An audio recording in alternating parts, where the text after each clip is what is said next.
Aide sociale à l'enfance, protection judiciaire de la jeunesse, école, collège, lycée ou établissement d'enseignement supérieur, le manque de moyens est criant. Les agents publics qui accompagnent la jeunesse au quotidien en font le constat tous les jours. La FSU est une fédération de 21 syndicats, dans l'éducation nationale évidemment, mais aussi dans l'aide sociale à l'enfance, dans la prise en charge du handicap, dans le travail social en général, dans la protection judiciaire de la jeunesse, avec des personnels qui sont conscients et fiers de leur métier. Il faut donc leur donner les moyens d'accomplir leur mission correctement. Et c'est ce qui n'est pas fait actuellement avec les discussions budgétaires en cours, qui allouent très peu de moyens aux services publics, en particulier aux services publics éducatifs. Il faut parier sur la jeunesse, c'est ce que porte la FSU. La FSU, c'est l'éducation, toute l'éducation. En sous-effectif, 82% des assistantes sociales se déclarent usées par un système qui leur en demande trop. Au quotidien, nous, les assistantes sociales placées dans les établissements scolaires, on rencontre cette jeunesse et on mesure toute la difficulté. On mesure aussi leur mal-être. On a une santé mentale qui se dégrade. Quelques chiffres, 3 millions d'enfants vivent sous le seuil de la pauvreté. Et cet été, c'était 3000 enfants qui dormaient dans la rue. Le problème, c'est qu'on n'est pas suffisamment nombreuses pour pouvoir répondre à toutes ces problématiques. On est obligé de se dédoubler, se détripler, c'est-à-dire qu'on doit intervenir sur 2, 3, 4 établissements parfois. Et effectivement, à un moment donné, notre profession craque. La protection de l'enfance connaît d'importants dysfonctionnements parce que les budgets sont imputés et les recrutements sont en berne, par manque d'attractivité des métiers, alors que les besoins sont croissants.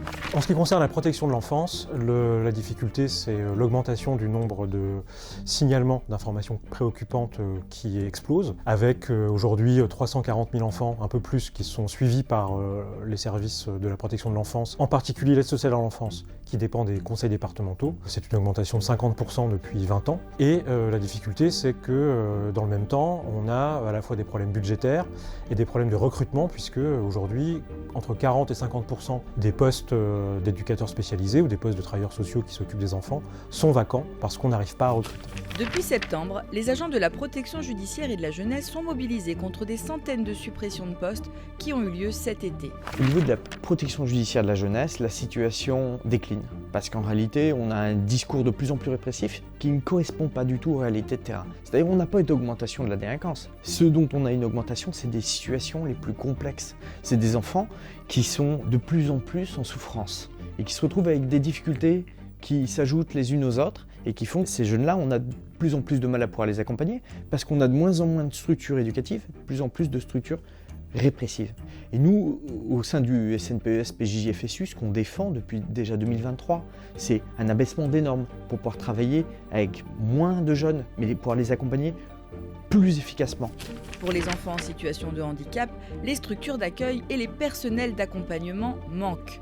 Les AESH ne sont pas assez nombreuses et la mutualisation des moyens a dégradé les conditions d'accueil des enfants.